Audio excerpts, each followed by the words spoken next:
Merci, Monsieur le Président. Monsieur le Premier ministre, je voulais, dans un premier temps, vous demander si, dans le cadre des différents mandats et fonctions éminentes que vous avez exercés, notamment en tant que Premier ministre du gouvernement de la République, vous avez eu l'occasion de bénéficier d'une sensibilisation de la part de nos services sur les risques d'influence, d'incidence, d'ingérence étrangère.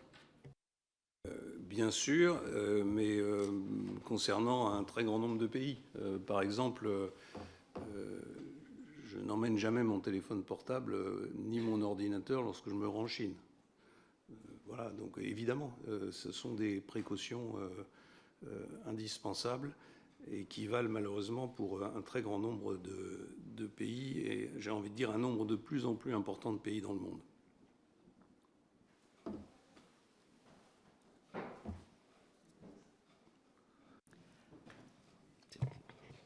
Merci. Vous nous avez donné des informations sur les modalités et circonstances avec lesquelles vous aviez été amené en 2021 à rejoindre les conseils d'administration de deux entreprises du secteur pétrochimique et pétrolier de manière générale. À la suite de rencontres et de mises en contact diverses. Est-ce que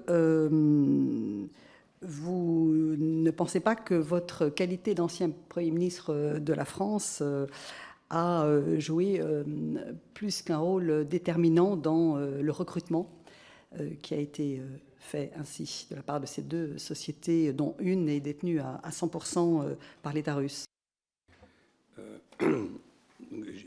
J'imagine que vous aurez à cœur de poser cette question à beaucoup de responsables, de très hauts responsables, certains que vous connaissez bien. Évidemment que c'est mon expérience d'ancien Premier ministre et d'ancien ministre qui est souhaitée quand je siège dans un conseil d'administration en Russie ou quand je siège dans une société d'investissement en France. Et d'ailleurs, je pense que ce serait quand même utile qu'on accepte de reconnaître que le fait d'avoir été pendant 5 ans chef du gouvernement vous donne une certaine expérience et pas seulement un carnet d'adresses, comme je l'entends écrit si souvent. Quand on a exercé des fonctions de responsabilité, politique d'abord, de gestion de grandes collectivités locales, puis ensuite de gouvernement, on a un savoir-faire, une expérience, une capacité à gérer des situations difficiles qui est naturellement souhaitée par des entreprises. Et à partir du moment où j'ai quitté la vie publique, je veux le rappeler, je veux dire, je suis une personne privée et je mène ma carrière professionnelle comme je l'entends. Si j'ai envie de vendre des rillettes sur la place rouge, je vendrai des rillettes sur la place rouge. Je le dis parce que cette idée que parce que j'ai été Premier ministre, je n'ai plus le droit d'avoir quelque activité professionnelle que ce soit, ce qui n'est pas du tout ce que vous avez dit, mais c'est ce que pensent un certain nombre d'observateurs, ça n'est pas pour moi acceptable. La question que vous avez, que vous êtes fondé à me poser, c'est la question de savoir si c'est un cas d'ingérence étrangère ou pas. Et moi, je vous réponds non. Je vous réponds non pour 3 raisons. La première raison, c'est que c'est moi qui suis allé en Russie pour développer mes activités professionnelles en Russie avant la déclaration de la guerre. Et donc, ce n'est pas les Russes qui sont venus me chercher. La deuxième raison, c'est que les entreprises dans lesquelles j'ai accepté de siéger sont des entreprises pour lesquelles il n'y a pas de relation stratégique avec la France, aucune. Cibourg vend un peu de matériaux qui servent à faire les pneus de vos voitures, et quant à Zarobiejnev, il n'y en a pas du tout.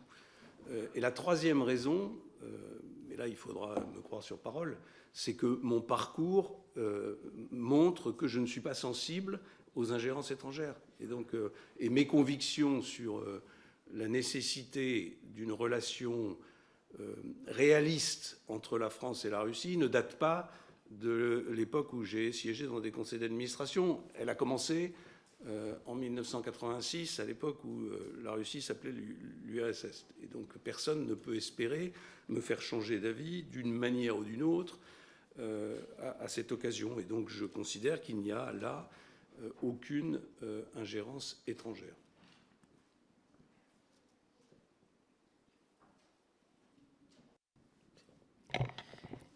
Merci.